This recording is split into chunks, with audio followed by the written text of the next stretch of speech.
اعوذ باللہ من الشیطان الرجیم بسم اللہ الرحمن الرحیم رب اشرح لی صدری ویسر لی امری واحلل عقدۃ من لسانی یفقہوا قولی وقال النبی صلی اللہ علیہ وسلم۔ آج جس لیکچر کے بارے میں بات ہوگا وہ بہت انٹرسٹنگ ہے، کافی انٹرسٹنگ لیکچر ہے۔ وہ سورج جو ہے وہ اس ارتھ سے تقریباً کوئی 149.46 ملین کلومیٹر دور ہے، اتنا دور ہے سن اس ارتھ سے۔ لیکن جب گرمیوں کا موسم آتا ہے تو کتنی سخت گرمی ہوتی ہے کہ لوگ دھوپ میں باہر جانے نہیں چاہتے۔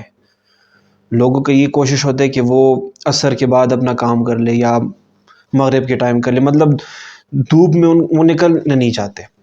اور ایون ابھی گرمیاں شروع ہونے والی ہے، کچھ ایک ڈیڑھ مہینے بعد گرمیاں شروع ہو جائیں گی۔ تو گرمی کے موسم میں کتنی لوگ بس ان کو چھاؤں کی ضرورت ہوتی ہے، وہ کہتے ہیں کہ ان کو کوئی چھاؤں ملے، وہ وہاں پہ بس رہے، اور لوگ گرمی سے کافی تنگ ہوتے ہیں۔ اور یہ سورج کتنا دور ہے، اس ارتھ سے وہ کتنا دور ہے، پھر بھی کتنی سخت گرمی ہوتی ہے کہ سورج کے سامنے برداشت نہیں کر سکتا کوئی بندہ۔ اگر سورج کے سامنے کھڑا تو وہ اس گرمی کو، اس ہیٹ کو برداشت نہیں کر سکتا۔ لیکن ایک ایسا دن آنے والا ہے، ایک ایسا دن آئے گا کہ جس میں یہی سورج ارتھ سے 1 میل کے فاصلے پہ ہوگا۔ مقداد رضی اللہ عنہ، صحیح مسلم کی حدیث ہے، فرماتے ہیں کہ قیامت کے دن جو سورج ہوگا وہ اس زمین سے، ارتھ سے 1 میل کے فاصلے پہ ہوگا۔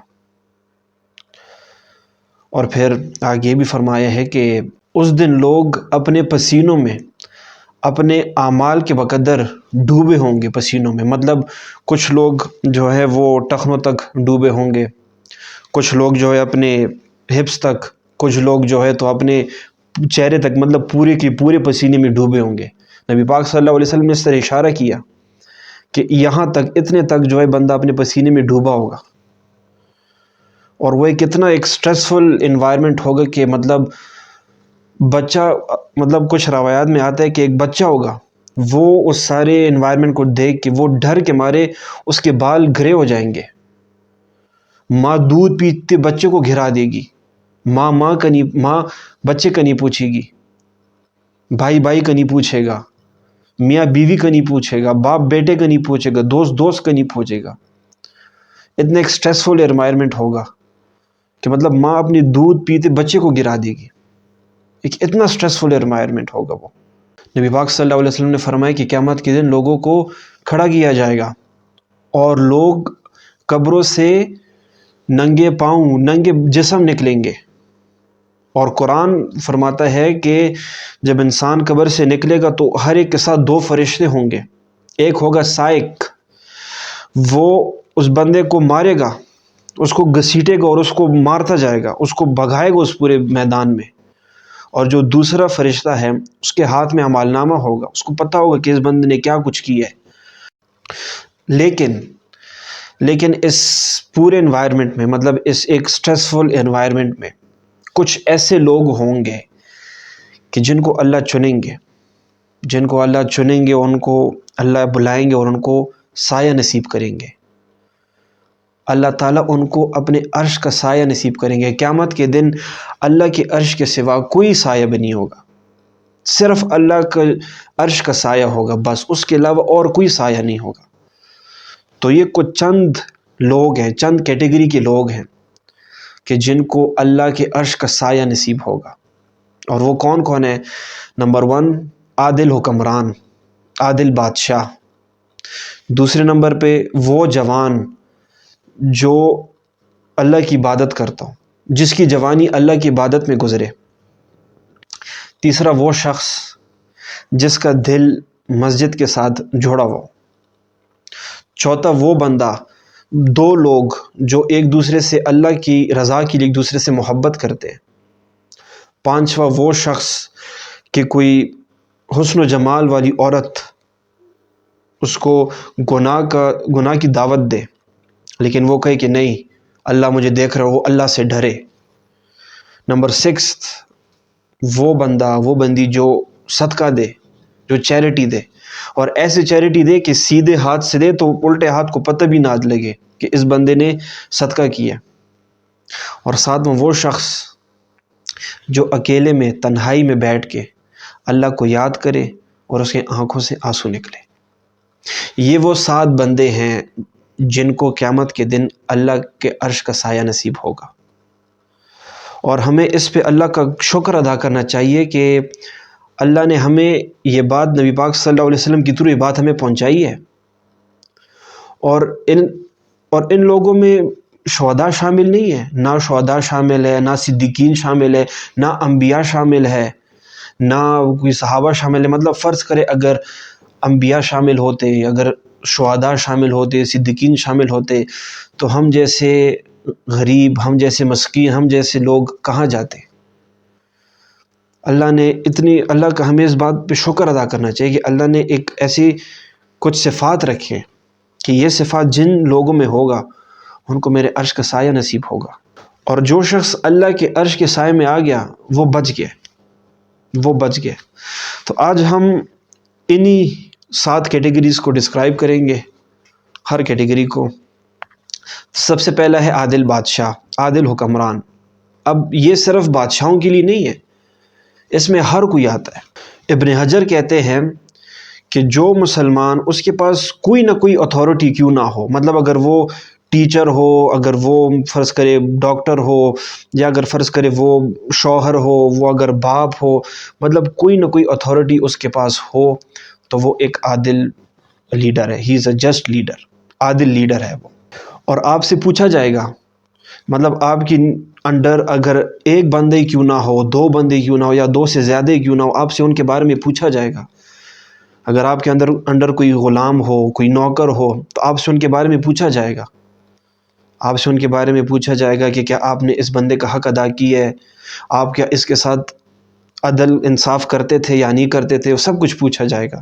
حضرت عمر رضی اللہ عنہ فرماتے ہیں کہ اگر دریائے فرات کے پاس اگر کوئی کتا مر جائے تو مجھے اس کو بھی پوچھا جائے گا، مجھے اس بات کو بھی ڈر ہے کہ مجھ سے اس کے بارے میں بھی پوچھا جائے گا۔ اب مرد جو ہے، مرد اپنے گھر کا گارڈین ہے، مرد اپنے بیوی کا، اپنے بچوں کا، مطلب مرد سے پوچھا جائے گا کہ کیا اس نے اپنی بیوی کا، اپنے بچوں کا حق ادا کیا ہے، کیا ان کو صحیح طرح کی ٹریٹمنٹ کی ہے، کیا ان کے ساتھ عدل و انصاف کیا ہے، یا ان کا حق تو نہیں کھایا، یا ان کو مارا پیٹا تو نہیں۔ اب اسی طرح بیوی سے بھی پوچھا جائے گا، ایک عورت سے بھی پوچھا جائے گا کہ اس نے اپنے شوہر کی جو پراپرٹی ہے اس میں خیانت تو نہیں کی، اپنے بچوں کو اس نے کس طرح کی تربیت کی ہے، اپنے بچوں کو مارا پیٹا تو نہیں، اپنے بچوں کے ساتھ کس طرح کی ٹریٹمنٹ رکھی، یہ پوچھا جائے گا۔ ایک استاد سے پوچھا جائے گا کہ اس نے اپنے اسٹوڈنٹس کو صحیح سے پڑھایا، صحیح سے اپنا جو ٹاپک تھا وہ صحیح سے ڈیلیور کیا کہ نہیں کیا۔ مطلب ہر بندے سے یہ پوچھا جائے گا، جو اتھارٹی اس کے پاس ہے وہ اس سے پوچھا جائے گا۔ تو ہمیں چاہیے کہ ہمیں جو اتھارٹی بھی ہمیں ملی ہے ہم اس میں عدل و انصاف کریں، اس میں نا انصافی نہ کریں، ہم اس میں عدل و انصاف کریں۔ اور نبی پاک صلی اللہ علیہ وسلم فرماتے ہیں کہ جو شخص جسٹس کو قائم کرتے ہیں، مطلب وہ شخص بے شک تہجد نہ پڑھتا ہو، صدقہ خیرات نہ کرتا ہو، لیکن اگر وہ جسٹس کو قائم کر رہا ہو تو قیامت کے دن وہ نور کے ممبروں پر بیٹھے گا، نور کے ممبروں پر بیٹھے گا، اور وہ اللہ کے رائٹ سائڈ پہ ہوں گے۔ اور پھر نبی پاک صلی اللہ علیہ وسلم فرماتے ہیں کہ اللہ کے دونوں طرف رائٹ سائڈ ہے، کیونکہ لیفٹ سائڈ جو ہے وہ ایک ویکنس کا سائن شو کرتے ہیں۔ تو اللہ تعالیٰ تو غفور الرحیم ہے، اللہ تعالیٰ تو اس پورے کائنات کے مالک ہیں، تو اللہ تعالیٰ کی دونوں سائڈ ہی رائٹ سائڈ ہے، تو وہ نور کے ممبروں پر بیٹھے ہوں گے، اور صدیقین اور شہداء وہ ان کو دیکھ کے رش کیا کریں گے۔ تو اس لیے ہمیں اس بات کا خیال کرنا چاہیے کہ ہمیں اگر کوئی اتھارٹی بھی دی گئی ہو ہمیں اس کا صحیح سے استعمال کرنا چاہیے، عدل و انصاف اس میں کرنا چاہیے، نا انصافی نہیں کرنی چاہیے۔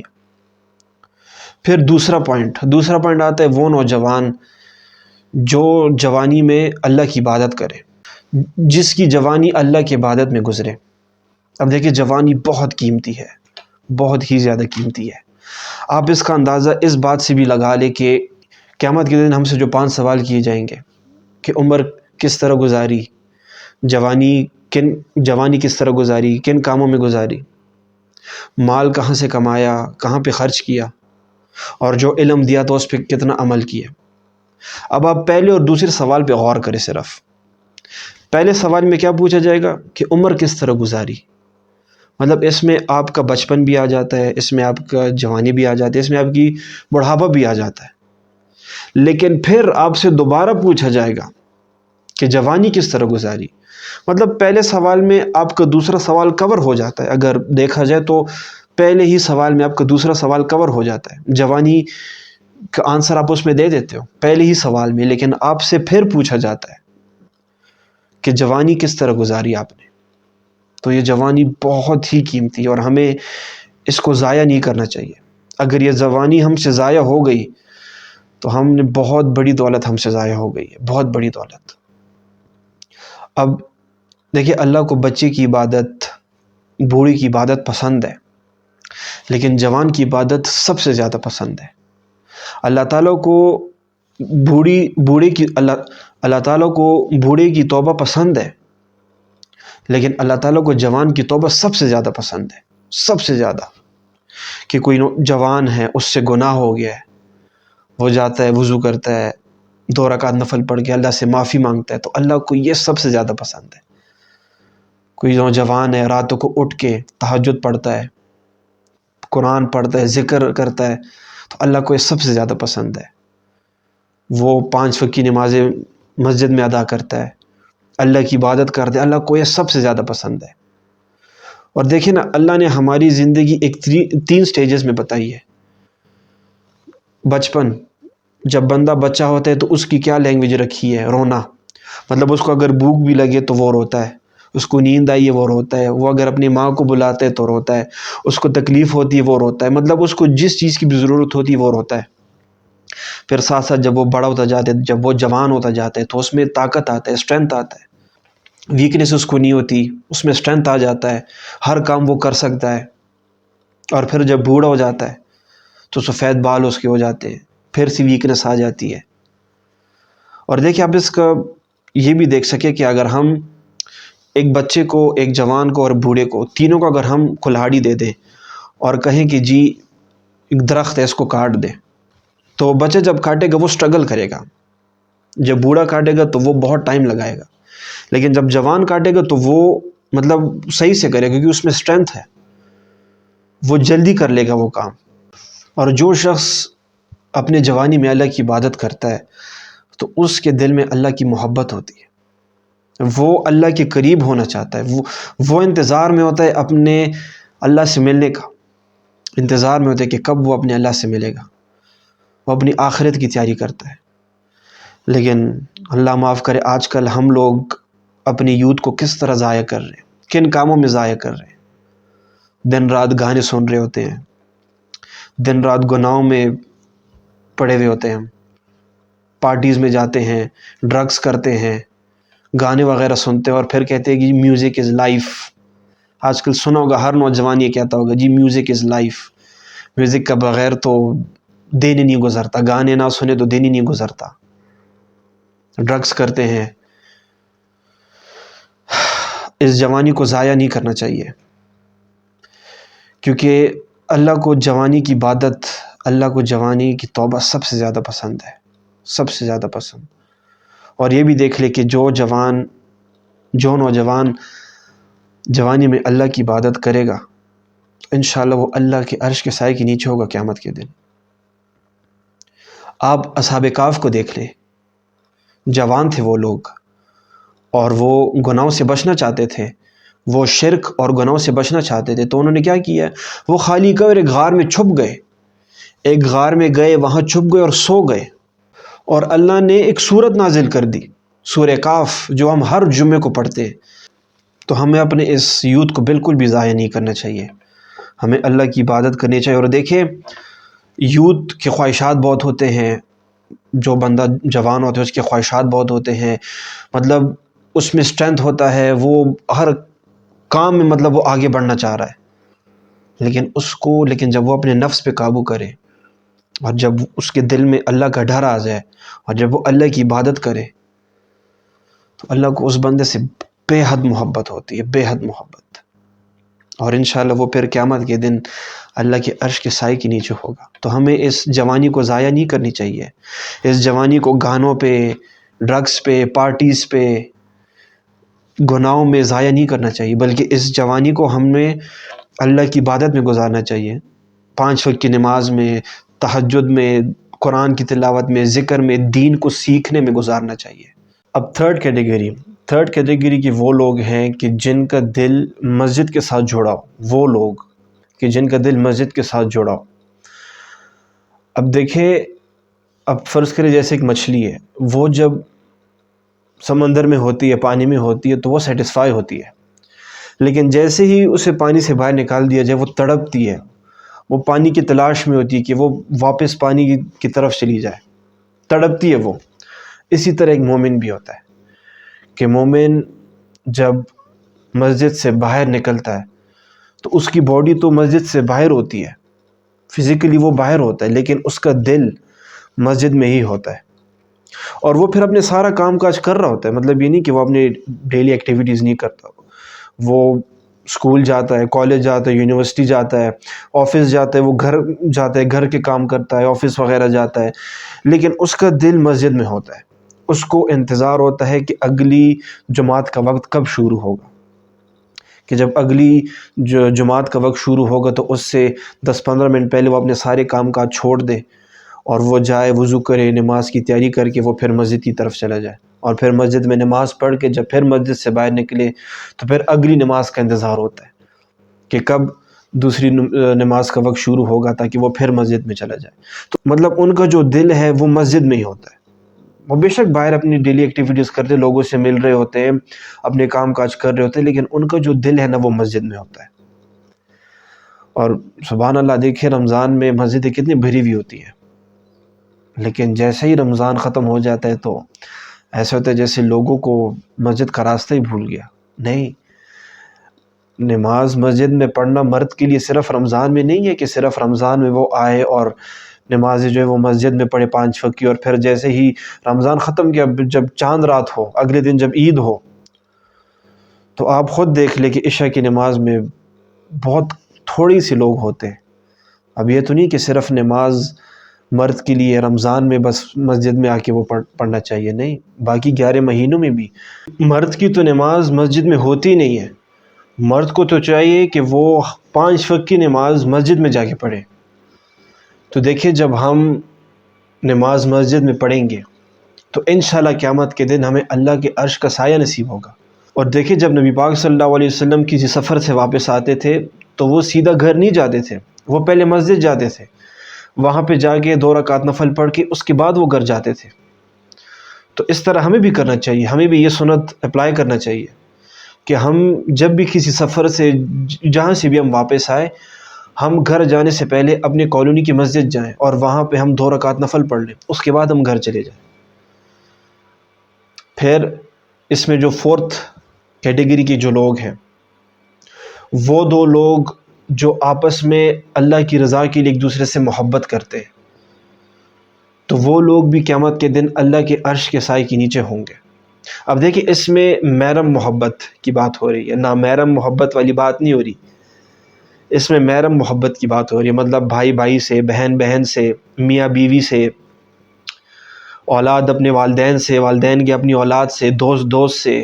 اور دیکھیں، قیامت کے دن جو سب سے پہلا اعلان ہوگا نا اجر کے حوالے سے، اجر کے حوالے سے جو سب سے پہلا اعلان ہوگا قیامت کے دن، وہ یہ اعلان ہوگا کہ کہاں ہے وہ لوگ جو میری رضا کے لیے ایک دوسرے سے محبت کیا کرتے تھے، کہاں ہے وہ لوگ؟ تو ان کو نور کے ممبروں پر بٹھایا جائے گا، اور صدیقین، شہداء، وہ ان کو دیکھ کے رشک کریں گے، وہ کہیں گے کہ کون ہے یہ لوگ؟ تو پھر ان کو بتایا جائے گا کہ یہ وہ لوگ ہیں جو ایک دوسرے سے اللہ کی رضا کے لیے ایک دوسرے سے محبت کیا کرتے تھے۔ اور جو لوگ ایک دوسرے سے اللہ کی رضا کے لیے محبت کرتے ہیں، ان کو ایمان کی مٹھاس محسوس ہوتی ہے۔ اور دیکھیں، اس طرح مطلب 2 لوگ ہیں آپس میں، اگر وہ کوئی کاروبار کر رہے ہیں، اگر وہ کوئی بزنس کر رہے ہیں، کوئی تجارت کر رہے ہیں، یا اگر وہ ایک دوسرے کے ساتھ پڑھ رہے ہیں، یا اگر کوئی کام بھی کر رہے ہیں، اگر ایک شخص کسی کے پاس جا رہے کوئی تجارت کرنے، تو اس کے دل میں یہ ہو کہ میں اس بندے سے محبت کرتا ہوں اللہ کی رضا کے لیے، یہ میرا دوست ہے، میں اس سے محبت کرتا ہوں اللہ کی رضا کے لیے. صرف دوست کی بات نہیں، بے شک اگر آپ کسی سے کوئی تجارت کر رہے ہیں، کوئی لین دین کر رہے ہیں، آپ کے دل میں ہونا چاہیے کہ اس بندے سے میں اللہ کی رضا کے لیے محبت کرتا ہوں. تو آپ اپنی ڈیلی ایکٹیویٹیز کرتے رہے لوگوں کے ساتھ، بس آپ کے دل میں یہ بات ہونی چاہیے کہ میں اس فلانا شخص سے اللہ کی رضا کے لیے محبت کرتا ہوں. اور دیکھیے 3 چیزیں ہیں جو انسان میں ہونی چاہیے، 3 ایسی محبت. ایک وہ محبت جو انسان اپنے بھائی سے کرے اللہ کی رضا کے لیے. دوسری وہ محبت جو انسان اللہ اور نبی پاک صلی اللہ علیہ وسلم سے کرے. اس پورے کائنات میں سب سے زیادہ محبت وہ اللہ اور نبی پاک صلی اللہ علیہ وسلم سے کرے. اور تیسرا وہ شخص جو کفر کی طرف جانے سے اس کو اتنا برا سمجھتا ہے جیسے اس کو مطلب آگ کی طرف اگر پھینکا جائے، اس سے بھی زیادہ برا اس کو سمجھا جاتا ہے. اور پھر اس کو 2-3 اور چیزوں میں بھی کنٹینیو کیا گیا ہے، 2 اور پوائنٹس میں بھی، کہ وہ لوگ جو ایک دوسرے سے اللہ کی رضا کے لیے محبت کرتے ہیں. اور پھر 5واں وہ کہ اگر کوئی عورت کسی کو زنا کا کہے، زنا کی دعوت دے، اور وہ آگے سے کہے کہ نہیں میرا اللہ مجھے دیکھ رہا ہے، اور وہ اللہ سے ڈرے، تو وہ مقام یوسف پہ پہنچ جاتے ہیں. کیونکہ یوسف علیہ السلام کے ساتھ بھی تو یہی ہوا تھا، ان کو بھی گناہ کا دعوت ہوا تھا، وہ بھی پھر ڈر گئے تھے. مطلب انہوں نے کہا کہ اللہ مجھے دیکھ رہے، وہ ڈر گئے تھے. اور ان کا مقام پھر آپ سب لوگوں کو پتہ ہے کہ ان کو کتنا بڑا مقام ہے.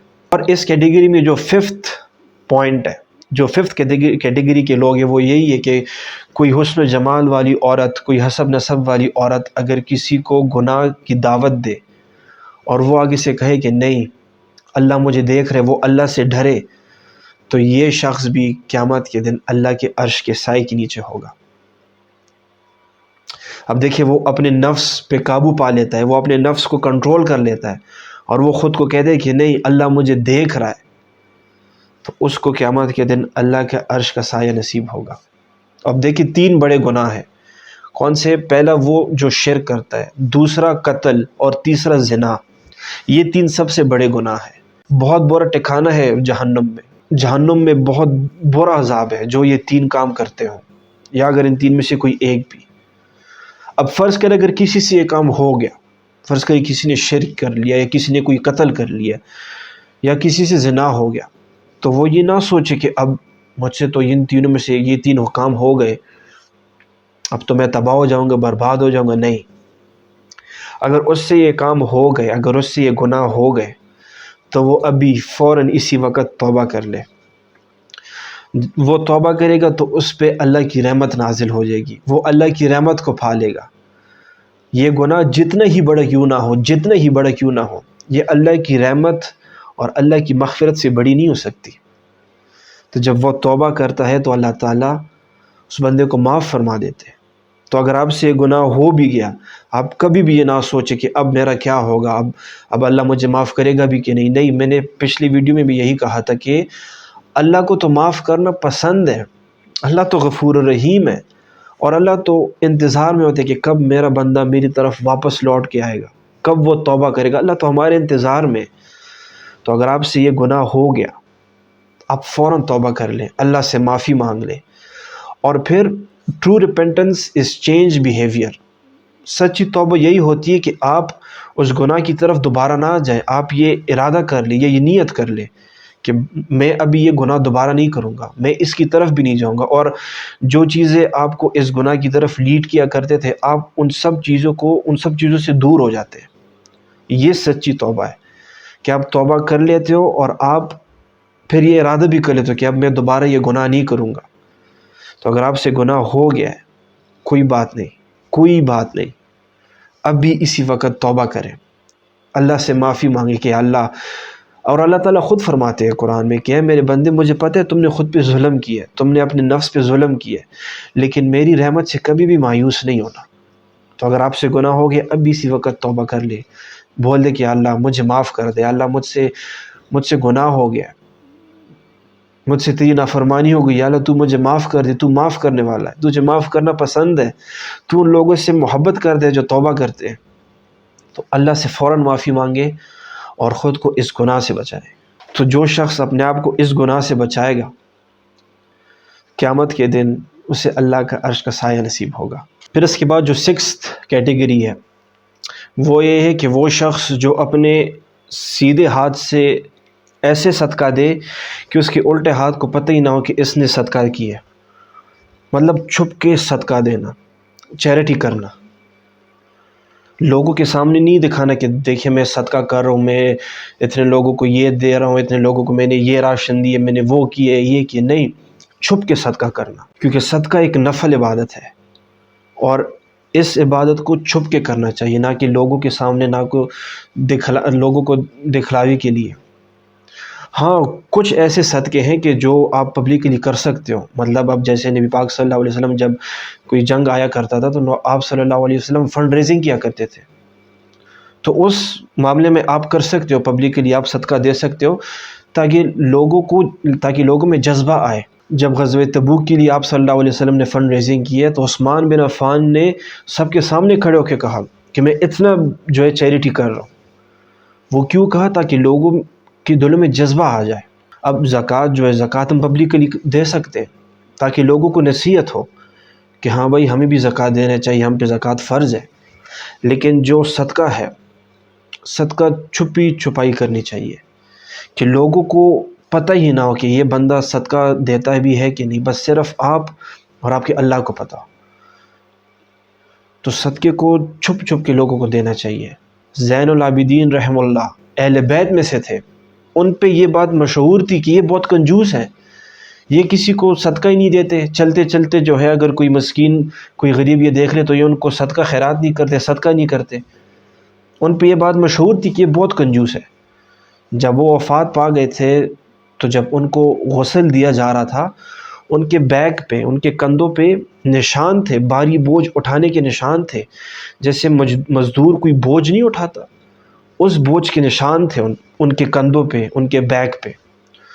تو ان کی وفات کے کچھ ٹائم بعد 100 گھروں کے لوگ باہر نکلے اور انہوں نے کہا کہ وہ شخص اس دنیا سے رخصت ہو گیا کہ جو رات کے اندھیروں میں آ کے ہمیں راشن دیا کرتا تھا، وہ اس دنیا سے رخصت ہو گیا کیونکہ پچھلے کچھ دنوں سے ہمارے گھر راشن نہیں آیا۔ تو سبحان اللہ، دیکھیں ان کے بارے میں کیا مشہور تھا کہ یہ صدقہ نہیں کرتے تھے، حالانکہ وہ کتنا زیادہ صدقہ کرتے تھے کہ کسی کو پتہ بھی نہیں تھا۔ 100 سے زیادہ گھروں کو وہ صدقہ راشن دیا کرتے تھے۔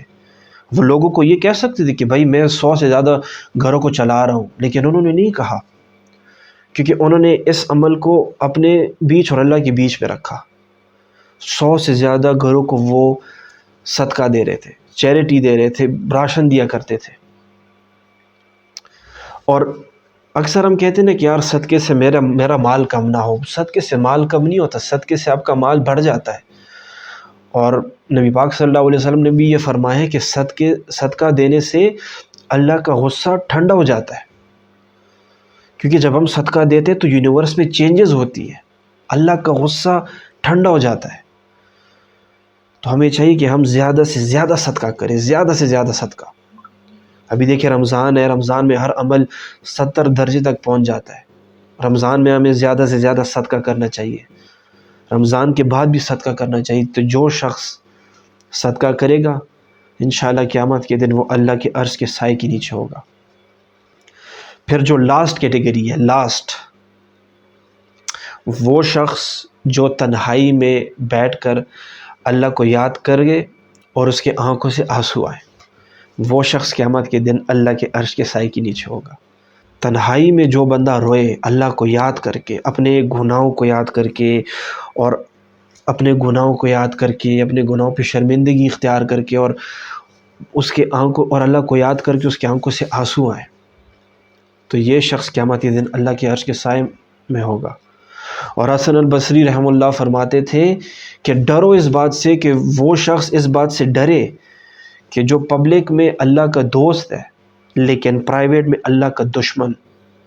مطلب جو پبلکلی بہت نیکیاں کرتا ہو، پبلکلی وہ کوئی گناہ نہیں کرتا، پبلکلی وہ بہت نیکیاں کر رہا ہو، لیکن تنہائی میں آ کے، اپنے کمرے میں آ کے، چار دیواری میں آ کے وہ اللہ کی حدود کو پار کر لے، وہ گناہ کر لے، تو اس بندے کو ڈرنا چاہیے۔ ہمیں اپنی تنہائیوں کو پاک رکھنا چاہیے، نہ کہ تنہائیوں کو گندی رکھنی چاہیے۔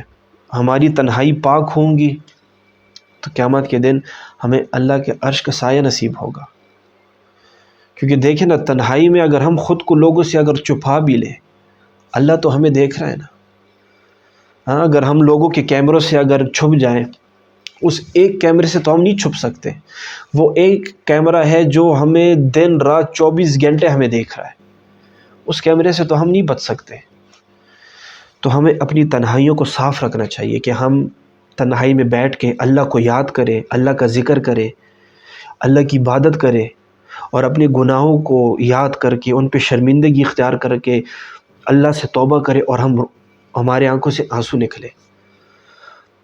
اور دیکھیں، قیامت کے دن جو جہنم کی آگ ہوگی نا، وہ 7 سمندر بھی اس جہنم کی آگ کو نہیں بجھا سکتی، لیکن وہ 2 قطرے آنسو کے، وہ 2 قطرے جو اللہ کو یاد کر کے انسان رویا، یہ 2 قطرے جہنم کی آگ کو بجھا سکتی ہے۔ وہ آنکھ جو اللہ کو یاد کر کے رویا، وہ جہنم میں نہیں جائے گی۔ اب یہ نہیں کہ اس کے آنکھوں کو نکال دیا جائے گا اور اس کے جسم کو پھینک دیا جائے گا جہنم میں، نہیں، آنکھ بھی جسم کا حصہ ہے۔ تو جب یہ آنکھ نہیں جائے گی تو یہ پورا جسم جہنم سے بچ جائے گا۔